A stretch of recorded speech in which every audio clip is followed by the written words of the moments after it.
Hi, I'm John Maxwell.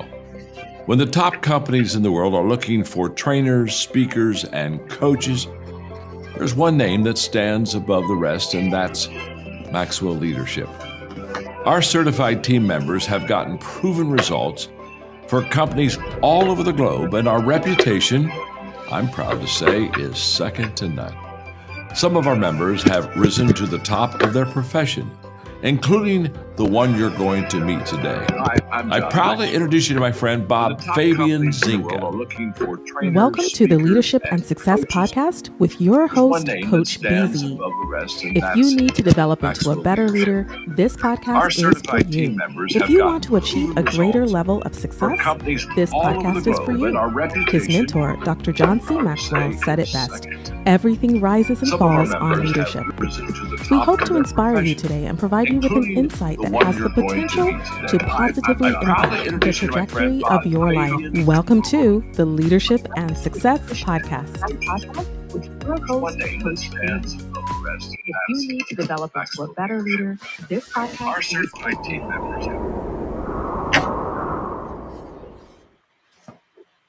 Imagine gaining the leadership skills that could redefine your career.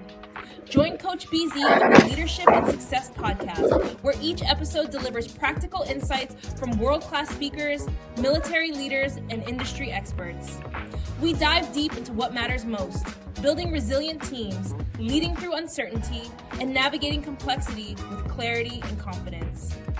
Every conversation is crafted for aspiring leaders like you who are ready to grow, lead, and make a lasting impact.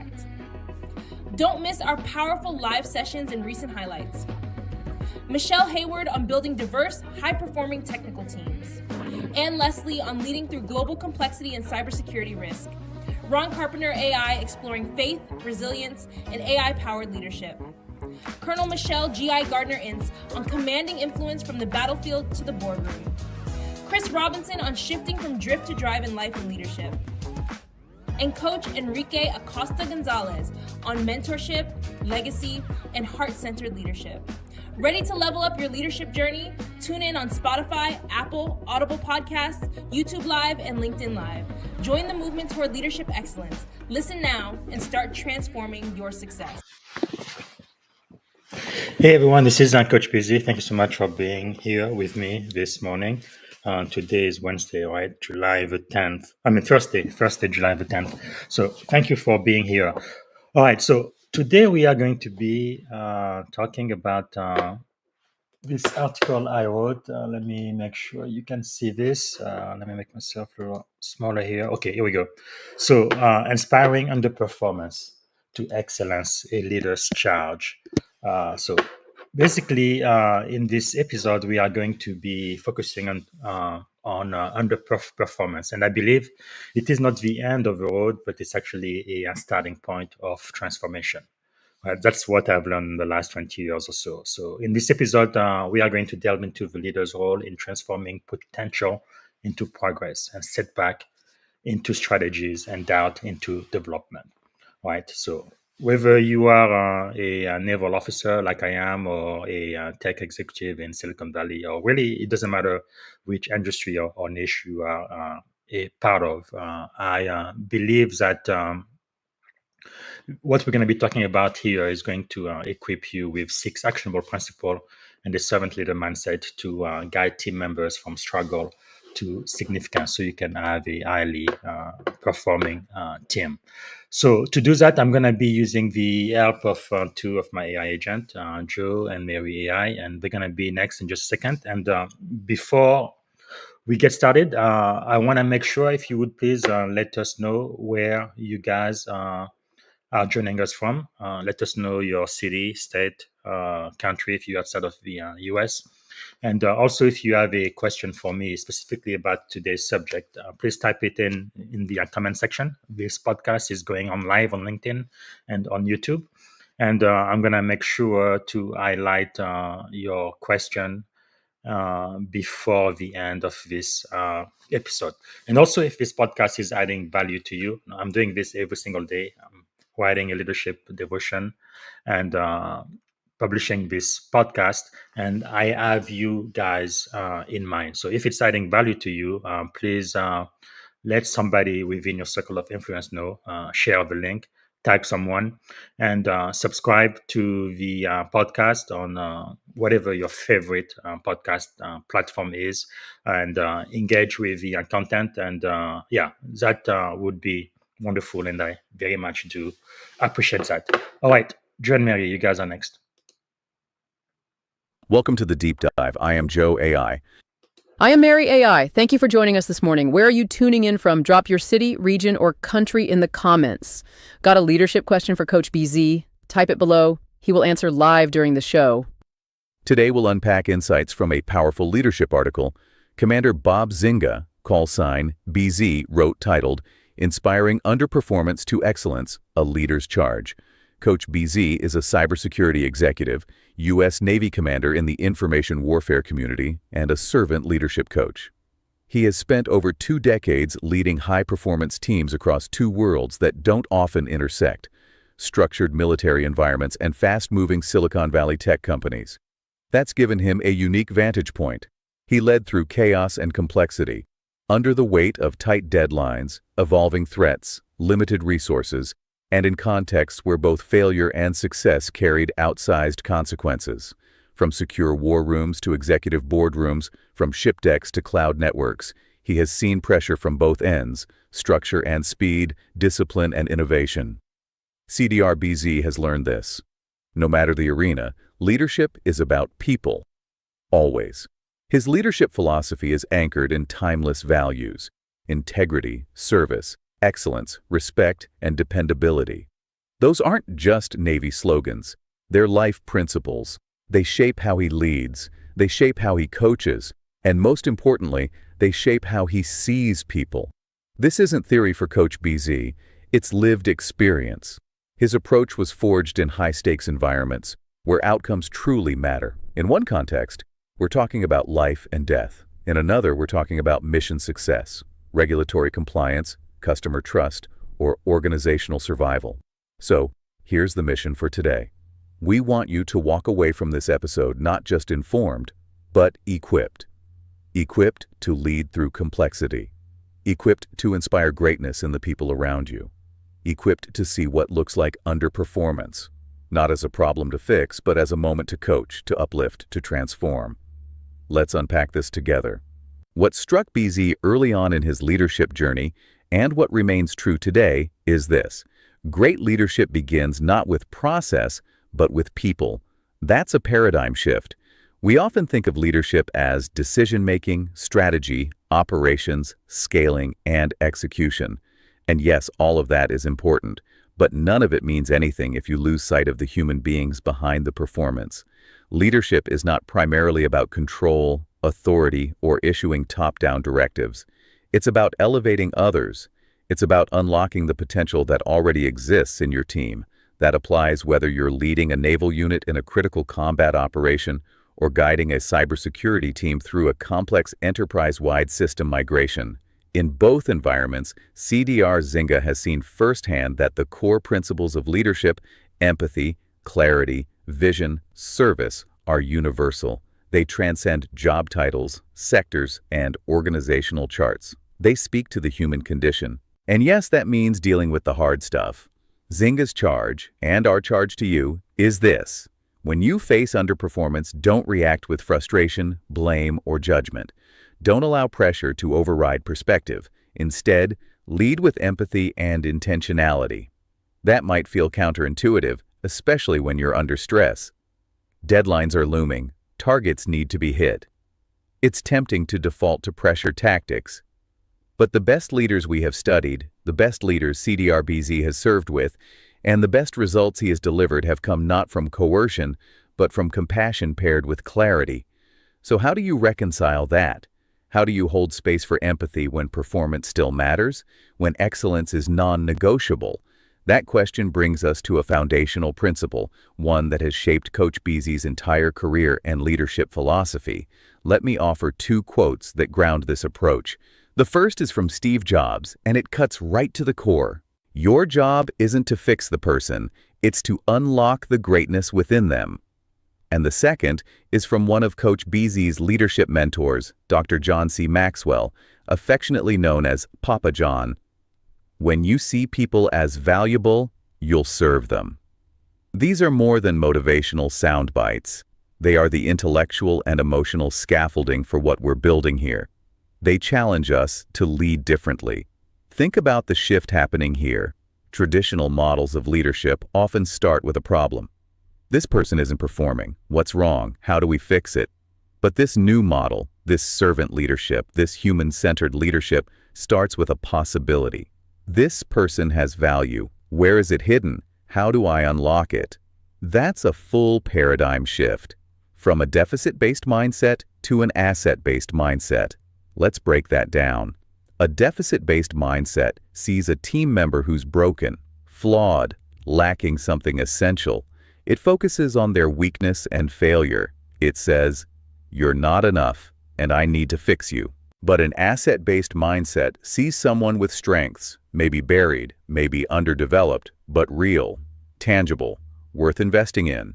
It says, "There's something powerful in you. Let's uncover it. Let's align it. Let's grow it." Here's a metaphor I love to use. The deficit mindset sees a broken wheel. It's clunky, malfunctioning, and needs to be replaced or repaired. But the asset mindset sees a powerful engine that just needs better fuel. Or maybe a different environment, maybe a fresh ignition.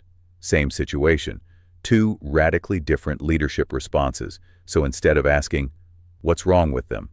ask, "What strengths are hidden here? And how can I, as a leader, help surface and support those strengths, even if they're not visible right now?" That shift changes everything. It changes how you start the conversation. It changes the questions you ask. It changes the energy you bring. And it changes the outcome for everyone. Because when you see someone as a well of untapped potential instead of a liability, you bring dignity into the process. Leadership then becomes less about correcting and more about cultivating. Let me pause here and ask you, leader to leader, how do you currently view underperformance? Do you treat it like a malfunction, something to be fixed with disciplinary action, policy, or pressure? Or do you treat it as a signal, a moment to pause, reflect, and coach? Zynga and I would argue that your first reaction to underperformance reveals your leadership operating system. And the good news? You can update that system at any time. Your initial perception shapes your entire approach.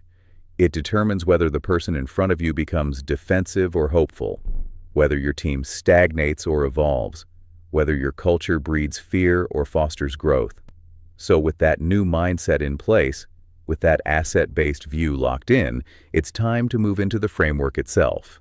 This isn't just mindset, it's method. From BZ's years in the military and the tech industry, he has synthesized a 6-step process. A playbook, really, that transforms underperformance into excellence. It's been tested under fire, and it works. It's not complicated, but it is powerful.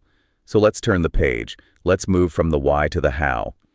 In the next section, we'll unpack the first 2 steps of the framework and set the foundation for transformation. Let's go. Mary, you are next. So what does this all mean for you as a leader? How do you move from mindset shift to meaningful action, especially when you're dealing with someone who's underperforming? That's what this next segment is all about. Let's walk through the first 2 steps of the 6-step framework I developed, one that's been shaped by years of military leadership and Silicon Valley tech experience. These first 2 steps form the foundation of transformation. If you skip them, nothing else will stick. But if you get them right, everything that follows becomes easier, more impactful, and more sustainable. Let's begin with step 1. Identify the real issue. Seek to understand. Zynga's core idea here is crystal clear. Before you take action, before you create a plan, before you even think about offering solutions, you must first dig deep. You've got to understand the root cause of the underperformance, not just the symptom, not just the surface behavior. In my experience, too many leaders skip this step. They jump straight to conclusions. They assume it's laziness or a lack of commitment or poor work ethic. But those assumptions can be misleading and dangerous because underperformance is rarely one-dimensional. It could be a skill gap. It could be a miscommunication about expectations. It could be a cultural mismatch. It could be burnout. Or it could be deeply personal, family issues, health challenges, financial stress, or emotional overwhelm. Zynga drives this home with a quote from Darren Hardy. You can't improve what you don't measure, and you can't measure what you don't identify. Read that again. Identify first, measure second, improve third. This is a call for precision, not guesswork. It's a call for thoughtful diagnosis before you start writing prescriptions. Because leadership isn't about rushing to fix, it's about pausing to understand. That means asking questions, real questions, not interrogations, but compassionate inquiries that open the door to honesty. You might ask, what challenges are you currently facing that might be impacting your work? How can I support you better in your current role? These aren't just check-the-box performance review questions. These are soul-level questions that tell your team, I see you, I care, and I want to help. But asking is only half the equation. The other half is listening, and I mean active listening, not just hearing words, but truly absorbing what's being said and what isn't. Listening for hesitation, for tone, for what's being avoided. Sometimes what's not said is just as important as what is. Creating that safe space takes intention. It's not enough to say, my door is always open. Anyone can say that. What matters is follow-through. Do you show non-judgment? Do you hold space for silence? Do you validate emotion without making it about you? Let me give you an example. Let's say someone on your team says, I'm just really swamped. You could leave it at that and assume they're disorganized, or you could lean in. Maybe they're swamped because they lack the tools to manage their time effectively. Or they're navigating a new role without adequate onboarding, or they're facing something far more personal, like caregiving for a sick parent or wrestling with imposter syndrome. You won't know until you ask, and then listen. One story that illustrates this beautifully comes straight from Zynga's Navy career. He tells of a junior enlisted sailor whose performance suddenly dropped off. She'd been sharp, attentive, and reliable, until, seemingly overnight, she began missing deadlines and disengaging from the team. Rather than reprimanding her or initiating formal discipline, Zynga invited her into a one-on-one conversation.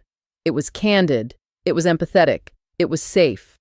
What emerged was heartbreaking. She was going through a deeply stressful family crisis at home, one she hadn't felt comfortable disclosing. The emotional toll was massive, but once it was out in the open, Zynga could connect her with the right support services, Navy chaplains, family readiness officers, mental health professionals. The result? Her performance rebounded. She felt supported, seen, empowered. This is the kind of leadership that builds not just compliance, but commitment. And it reinforces a vital truth. Even in the most structured, mission-critical environments, like the military, people are still people. They bring their whole selves to work. And if we ignore that, we're leading blind. So here's the takeaway. A single conversation, driven by curiosity and care, can surface the true root cause of performance issues. Often, it's not what you assumed, and sometimes the most powerful leadership move is not correcting, but connecting. This brings us to step 2, set objectives, define clear goals. Once you've truly understood what's going on, the next move is to chart a way forward, because insight without action is just observation. You need a destination. Clarity is the foundation of high performance. Without clear, well-defined objectives, people feel lost, disoriented, demotivated, they drift, they stall out, they hesitate to act, and that in turn only magnifies underperformance. It's like trying to hit a target you can't see, or running a marathon without a route. You don't know where the finish line is, or even if there is one. Zynga uses a quote from Brian Tracy to reinforce this. Goals are the fuel in the furnace of achievement. Think about that, fuel. That's what a clear goal does. It energizes action. It gives purpose and propulsion. Now we've all heard about SMART goals. Specific, measurable, achievable, relevant, and time-bound. That's not new. But what Zynga emphasizes isn't just the acronym. It's how you get to those goals. Too often, goal setting is done to someone, not with them. But when goals are co-created, when they're shaped through dialogue, when they reflect not just organizational priorities, but personal aspirations, that's when things change. That's when you move from compliance to conviction. Zynga reminds us that the R in SMART doesn't just mean relevant to the project or company objectives. It also means relevant to the person's growth, their trajectory, their vision for their own career. Because when a goal serves both the team and the individual, it becomes meaningful, motivational, memorable. Let me paint the picture. Imagine you have a junior analyst on your team. She's bright, capable, but stuck. She's doing the work, but there's no spark, no direction. She's spinning her wheels. Now imagine sitting down with her, not to impose new metrics, but to co-design her path. You ask about her aspirations, her skill gaps, her passions. You discover she wants to specialize in threat hunting and eventually lead her own team. So together, you create a set of goals. Not just complete task X by date Y, but attend a SANS training course on threat detection, lead a pilot project to test a new SIEM tool, shadow the senior architect during weekly reviews. Now the work has a trajectory, a purpose. She's no longer just meeting expectations, she's building something herself. And you, as a leader, just lit the fuse. That's the power of co-ownership. When people feel like they've helped shape the goals, they feel a responsibility to reach them, not because they were told to, but because they chose to. That intrinsic motivation is sustainable. It lasts longer than any bonus or threat. And here's the beauty of this two-step sequence. Step 1 earns trust. Step 2 builds momentum. You've listened deeply. You've identified the real issue. Now you're collaborating to design the path forward. It's not just about fixing a problem. It's about helping someone rise. So I'll ask you this, leader to leader. When was the last time you co-created goals with a team member instead of assigning them? If it's been a while or never, try it. Start with one person. Choose someone who's struggling, someone who feels stuck, someone you might be tempted to write off. Instead of writing them off, write them into a new story, one that you create together. That's leadership. That's transformation. And it starts with steps 1 and 2. Understand the real issue. Define a shared goal. Now that we've built that foundation, we're ready to move into the next 2 steps of the framework. Coming up next, how to offer the right kind of support and how to build compassionate accountability. Let's keep going. Back to you, Joe. So we've taken the first 2 crucial steps, understanding the real issue and co-creating clear, relevant goals. That foundation is essential, but it's not enough on its own. The next 2 steps in this 6-part leadership framework are where transformation starts to take shape in action. Let's move into step 3. Provide support. Empower through resources. Now, when people hear the word support, they often think of physical tools like new software licenses, more headcount, or bigger budgets. And while those can be helpful, that's not the heart of what this step is about. True empowerment, true leadership support, is cultural as much as it is material. It's about creating an environment where people feel seen, supported, believed in, and equipped to succeed. Not just told to do better, but shown how and given the tools to actually do it. Zynga captures this beautifully with a quote from one of his core mentors, John C. Maxwell. Leaders become great not because of their power, but because of their ability to empower others. Empowerment is the key word here. It's not about command and control. It's about uplifting and equipping. This step challenges leaders to ask, what specific, tailored support does this person need right now to grow and succeed? That support can take many forms. Sometimes it's formal mentorship, pairing someone with a more experienced colleague who's been down the same road. Other times, it's targeted training, closing a specific skill gap with the right course, tool, or certification. It could be access to better systems or platforms. But often, it's something even more basic, like more frequent check-ins, clearer communication, or time to breathe and reflect. The key here is customization. There's no one-size-fits-all support strategy. What works for one person might miss the mark for another. So we go back to step 1, understanding the individual. Then we use that understanding to tailor support. Zynga shares a powerful story that illustrates this from his cybersecurity leadership days. He recalls a time when one of his engineers was clearly struggling. The engineer had been assigned a technically complex project, something new, something outside his comfort zone. The pressure was mounting, the quality was slipping, frustration was building. Now, many leaders would have interpreted this as underperformance or even insubordination. But instead of doubling down on pressure or questioning the engineer's commitment, Zynga took a more strategic and compassionate approach. First, he paired the engineer with a senior colleague who had deep expertise in that specific area. A mentor, not a micromanager, someone who could model excellence and create a safe space for learning. Second, he arranged for targeted training that directly addressed the engineer's technical gaps. It wasn't generic, it was laser-focused on the challenges of the current project. The result? Within weeks, the engineer was thriving. He gained confidence. He developed the required skills. He began contributing at a much higher level, and in fact, exceeded expectations. That's empowerment in action, and it underscores something critical. Often, underperformance is simply a gap in knowledge, support, confidence, or tools. Leaders who empower their people close that gap. They don't just point at it and criticize it, they build bridges over it. Another important insight from this story: sometimes the most powerful support doesn't cost a thing. It's not always about expensive training programs or bringing in outside consultants. Sometimes the resources are already in your organization: senior team members, internal expertise, or even your own time and attention. When you foster that kind of peer-to-peer mentorship, it not only helps the individual, it strengthens your entire culture. You're building a team that learns together, supports each other, and grows stronger as a unit. So let me ask you, are you empowering your team to succeed, or are you expecting them to succeed in silence?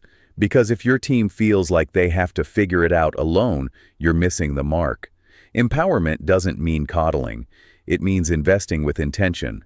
And that's what Step 3 is all about. Now, let's talk about Step 4. Monitor progress. Foster accountability. Now I know, accountability is a tricky word for some people. It can carry a negative connotation: surveillance, micromanagement, constant scrutiny. But that's not how Zynga frames it. And it's not how we should either. In this framework, accountability is about momentum and mutual visibility. It's about staying connected to progress, making timely adjustments, and ensuring we're moving forward together. Zynga emphasizes the importance of regular, structured check-ins. These are not just status updates, they're leadership moments. They allow you to track progress toward goals, identify emerging roadblocks, celebrate small wins, reallocate resources dynamically, offer course corrections before it's too late. The key is consistency. Zynga references another quote here, one from Jim Rohn. Discipline is the bridge between goals and accomplishment. You can set clear objectives and provide all the support in the world, but without discipline, without feedback, without staying engaged, things fall apart. So how do you do this without becoming a micromanager? That's a valid concern. The answer lies in engagement, not control. You're not hovering. You're staying tuned in. You're showing that you care about their progress, not just the outcome. The practical tip here is to establish a predictable cadence of communication. Maybe it's weekly one-on-ones, bi-weekly project reviews, or monthly retrospectives. Whatever the rhythm, it needs to be consistent, and it needs to be constructive. And when you do check in, don't just look for problems, look for progress. Zynga encourages leaders to celebrate small wins along the way. These don't have to be huge. Even small forward motion deserves recognition. That recognition builds confidence. It reinforces positive behavior, and it creates a sense of momentum. Here's an analogy I love to use. Imagine navigating a ship. You've set the course, you've checked the weather, you've got a crew. But once you're at sea, you don't just disappear below deck and hope you arrive at the destination. You check the compass, you observe the winds, you adjust your course, you stay engaged. That's leadership. And Zynga shares a story from his own experience that brings this to life. He was leading a major system upgrade, something complex, multi-phased, mission-critical, lots of moving parts, high stakes, tight deadlines. Rather than waiting until the end to check on progress, he established a cadence of weekly briefings. And not just for project managers or senior leadership, these briefings were for the entire team. Everyone had visibility, everyone had voice. They'd discuss what had been accomplished, what challenges had emerged, who needed support, where resources needed to shift. This rhythm, this shared, predictable space, became a lifeline. It kept the project on track, yes, but it also kept morale high, because people felt seen. They knew their work mattered. They understood how it contributed to the bigger picture. and they felt part of a shared success story, not just isolated task runners. That's the beauty of this step. When accountability is done right, it becomes a source of strength, not fear. It invites collaboration, not compliance. So as we close this section, here's your reflection. How do you currently monitor progress on your team? Are you waiting until things fall apart to intervene? Or are you engaging early, often, and with empathy? The best leaders don't wait for problems. They walk alongside progress. That's step 4.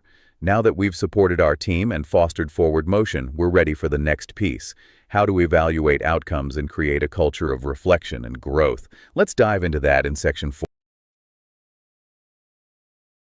By now, we've walked through the first 4 steps of Bob Zinga's powerful leadership framework. We've learned to understand the root issues, co-create meaningful goals, provide tailored support, and foster momentum with accountability. But what happens when, even after all of that, things still aren't working as expected? That's where the next shift begins. Let's explore step 5. Adjust strategy. Be flexible and adaptive. Let's be honest. In leadership, there are few things more frustrating than seeing a well-crafted plan fall flat. You've done the prep work, you've empowered your people, and yet progress stalls. That's the critical moment where many leaders panic, double down, or worse, blame the team. But that instinct, that rigidity, it's a trap. The truth is, flexibility, real, courageous, intentional flexibility, is a hallmark of effective leadership, especially in today's ever-evolving world. Bob Zinga puts it bluntly, if your strategy isn't working, you have to be willing to pivot, not hesitate, not make excuses, pivot. He backs this up with 2 quotes I think every leader should memorize. First, from General Colin Powell, great leaders are almost always great simplifiers. Powell's insight reminds us that leadership is not about clinging to complexity or staying married to what once worked. It's about simplification, cutting through the fog to make things clear and actionable again. And then, this one's lighter but just as meaningful, Zinga invokes a favorite unofficial motto from the U.S. Navy, Semper Gumby, always flexible. A nod to the green clay figure we all grew up with, sure, but more importantly, a mindset that says stay adaptable, stay moldable, stay real. That flexibility, according to Zinga, isn't optional. It's a leadership imperative. Now let's talk practical. What does flexibility actually look like in practice? First, it starts with cultivating a culture of openness.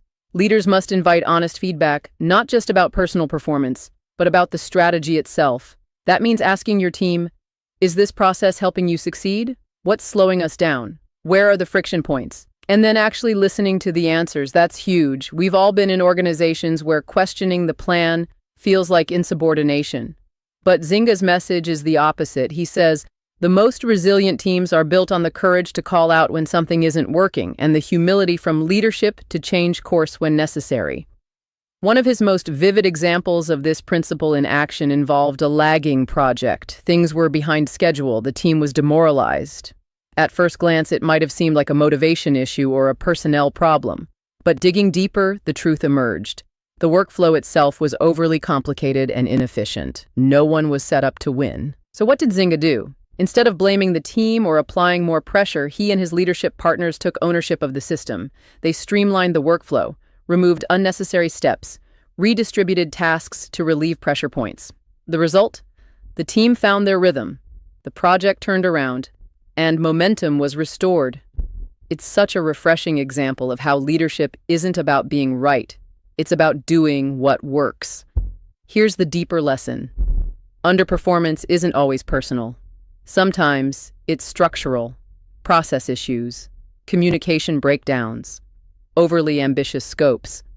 Zinga's approach challenges leaders to take a hard look at the system, not just the people. And that takes humility. It's not about abandoning accountability, it's about creating conditions for success. A flexible leader doesn't ignore failure, they study it, they adjust, they evolve, they create new opportunities for the team to win.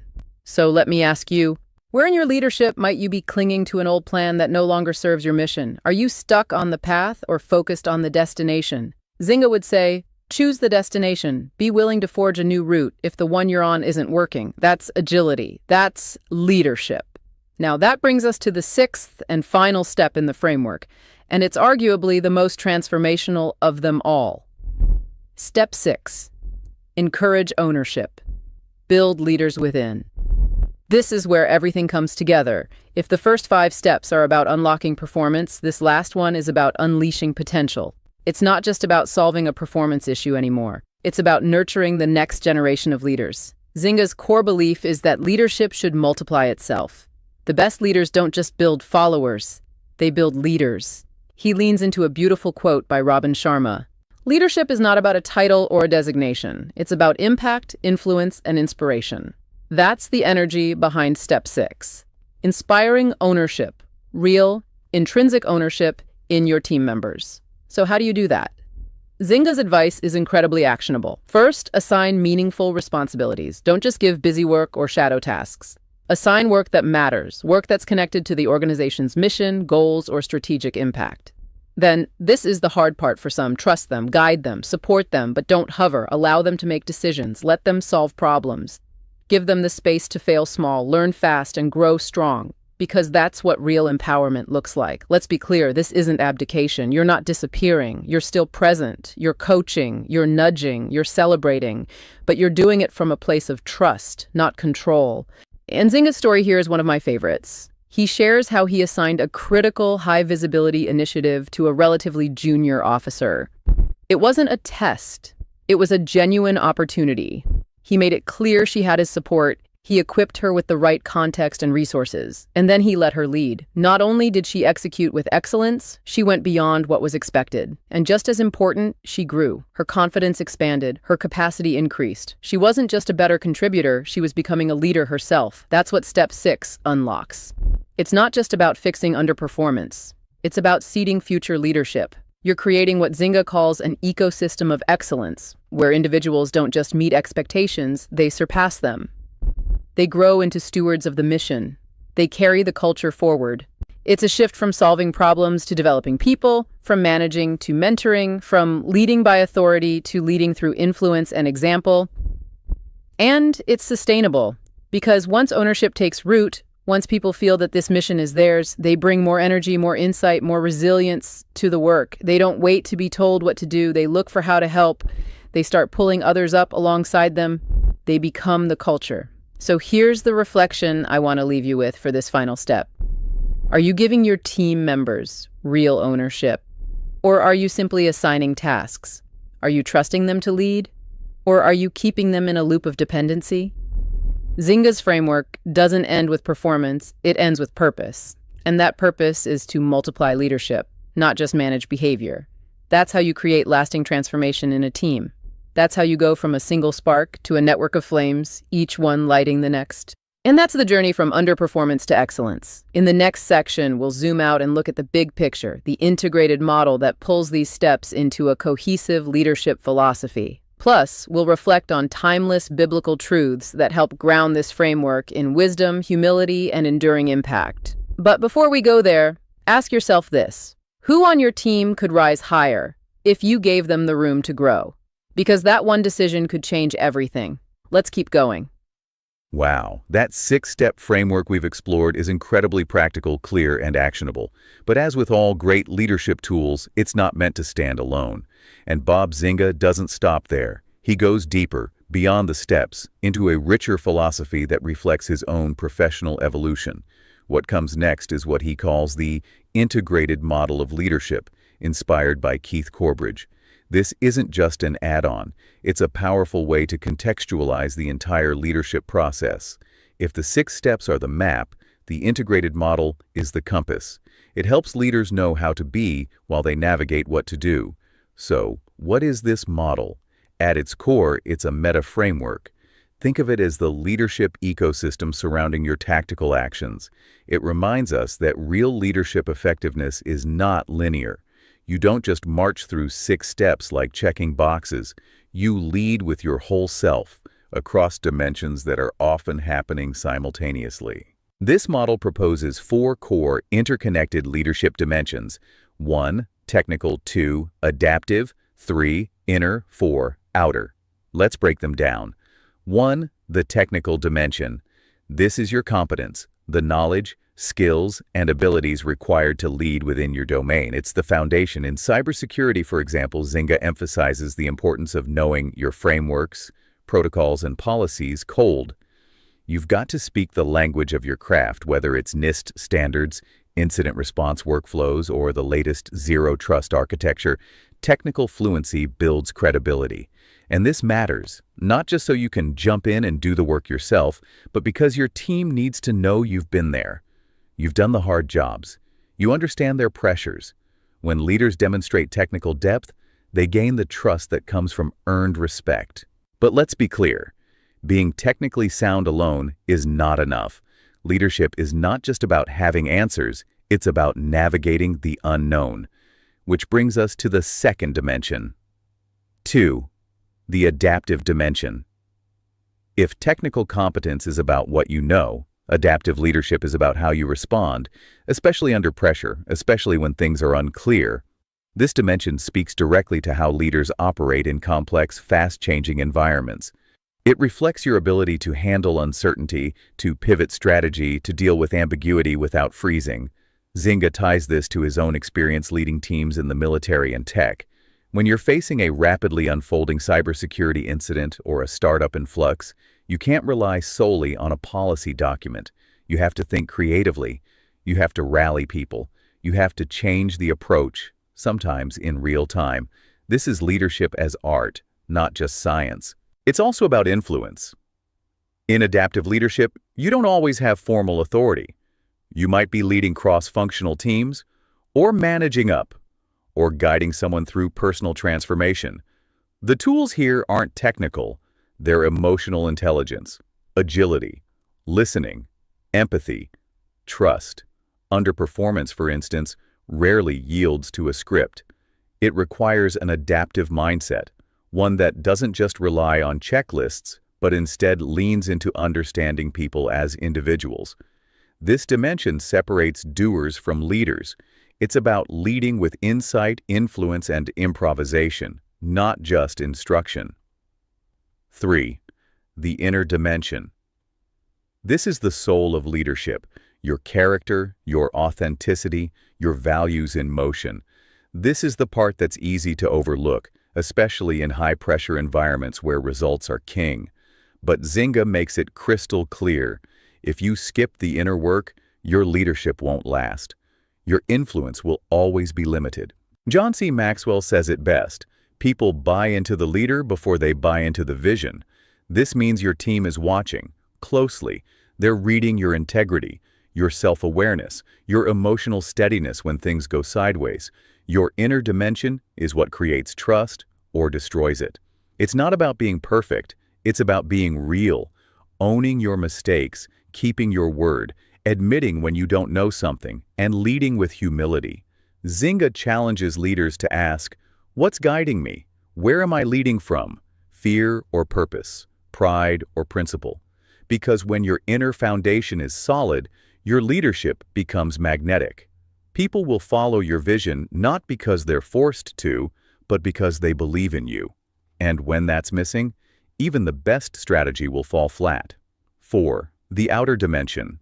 Finally, we arrive at what most people default to when they think of leadership: getting things done. This is the results side: deliverables, impact, meeting KPIs, leading successful launches, hitting readiness targets in the military, delivering measurable value.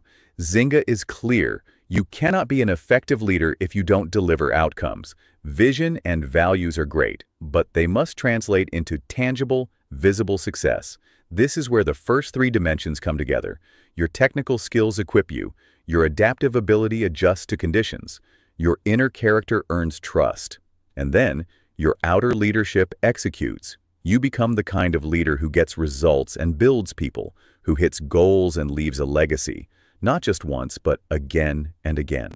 Zynga gives powerful examples of outer leadership: mission completion, restored performance, elevated team culture. But he's always pointing back to this truth. Outer performance without inner alignment is like building a skyscraper on sand. That's why these 4 dimensions can't exist in silos. They must be integrated. Integration is the key. Here's the quote Zynga shares from Keith Corbridge that perfectly sums this up.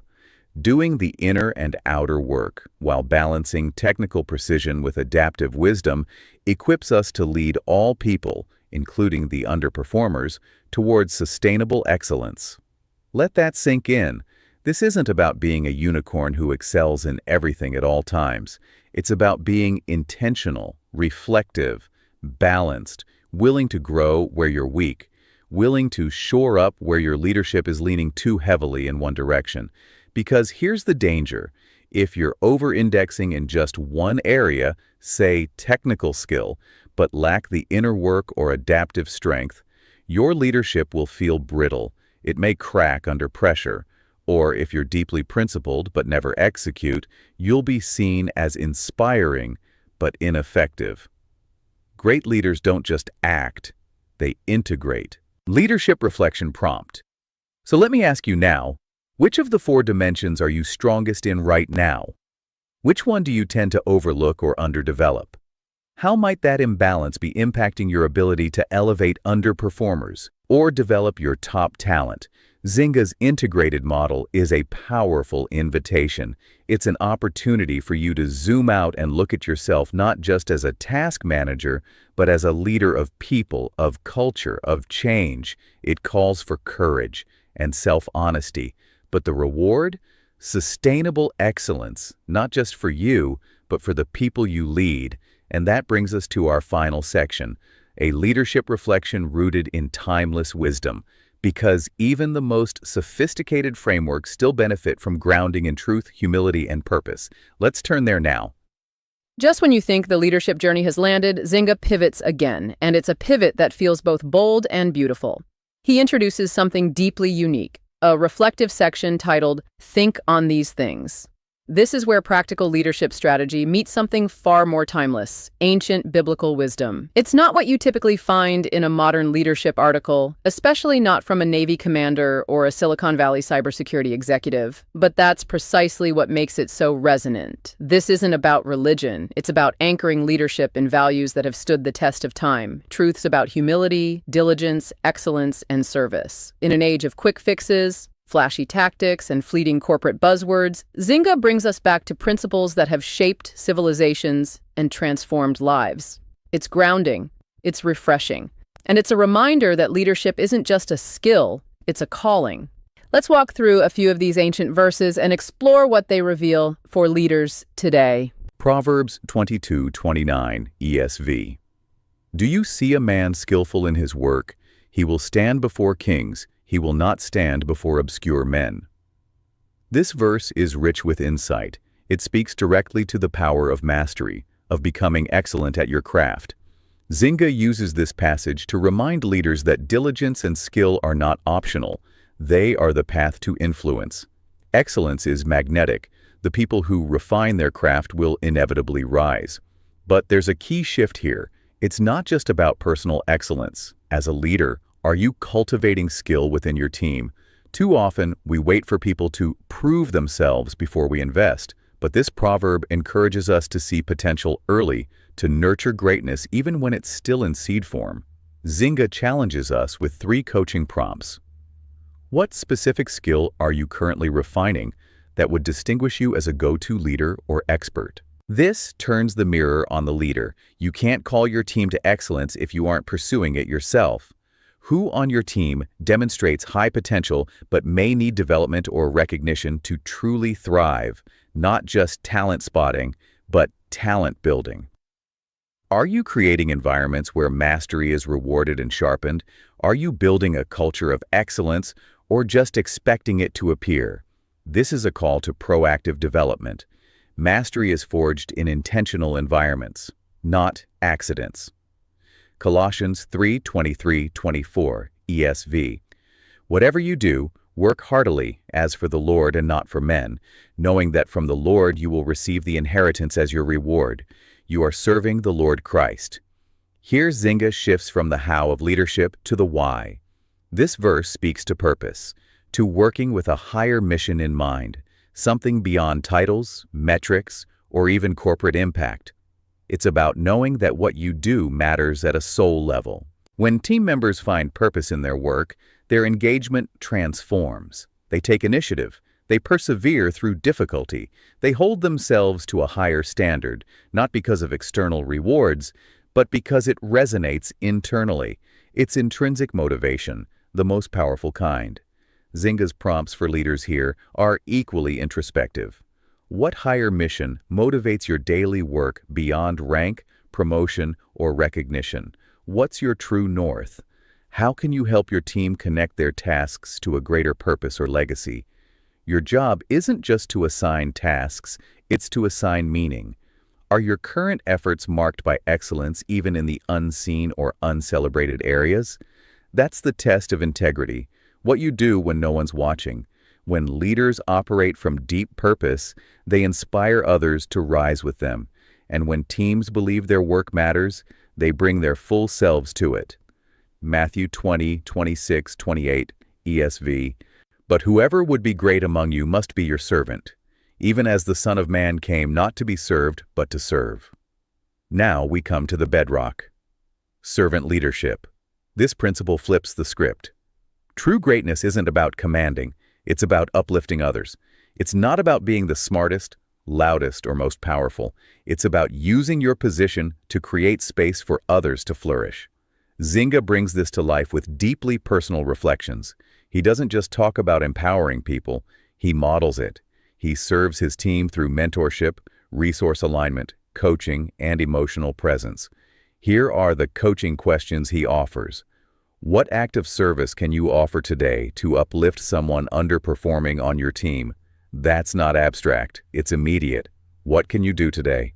Do your team members feel seen, supported, and served, or simply supervised? Oof, that's a sharp diagnostic question for any leader. How can you redefine greatness in your sphere of influence to reflect humility and care for those you lead? Are we measuring greatness by control or by impact? Servant leadership isn't weakness. It's strength under control.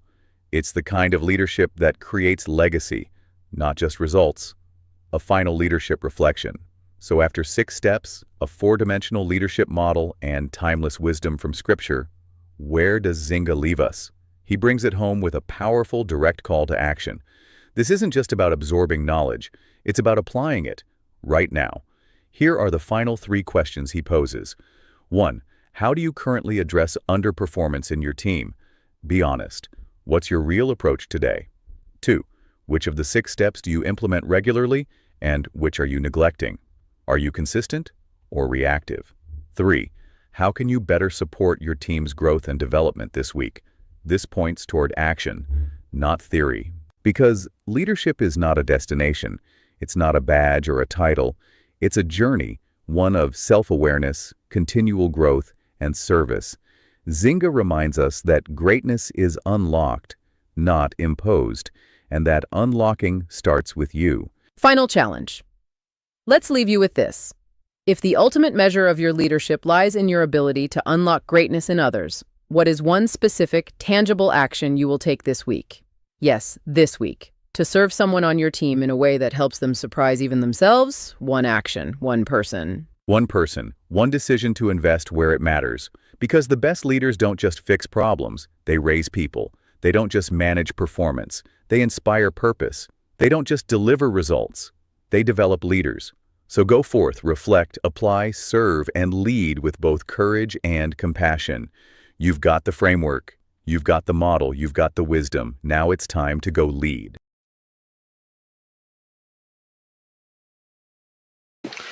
All right, thank you so much, Joe and Mary AI. I do appreciate that. I think the last thought I have about today's topic is really what Papa John taught me, right, about value.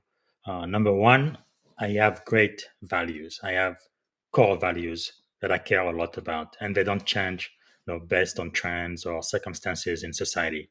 And number two, I do value people, all people, regardless of their race, color, nationality, sexual orientation, and all of that. I value all people.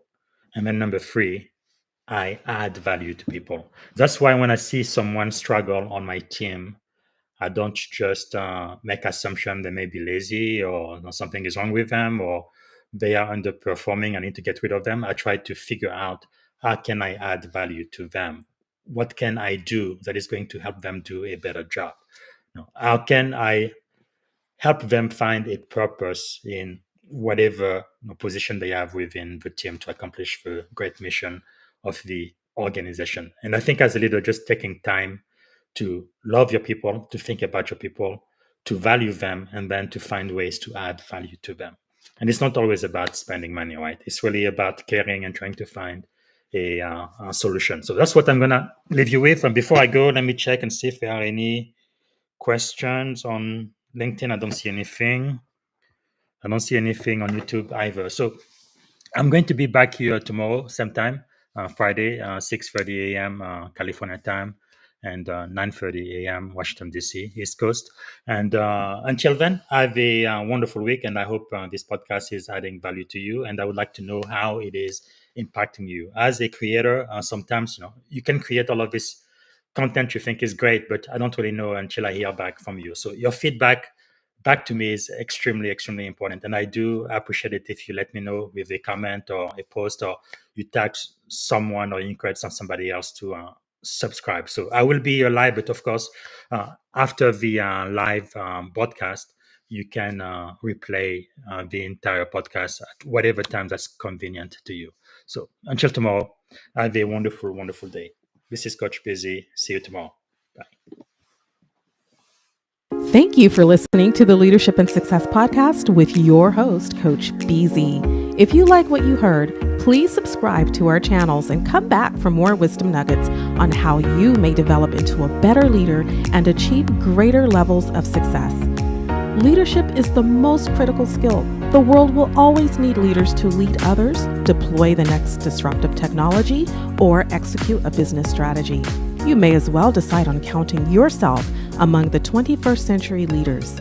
See you right here next time on the Leadership and Success Podcast with Coach BZ.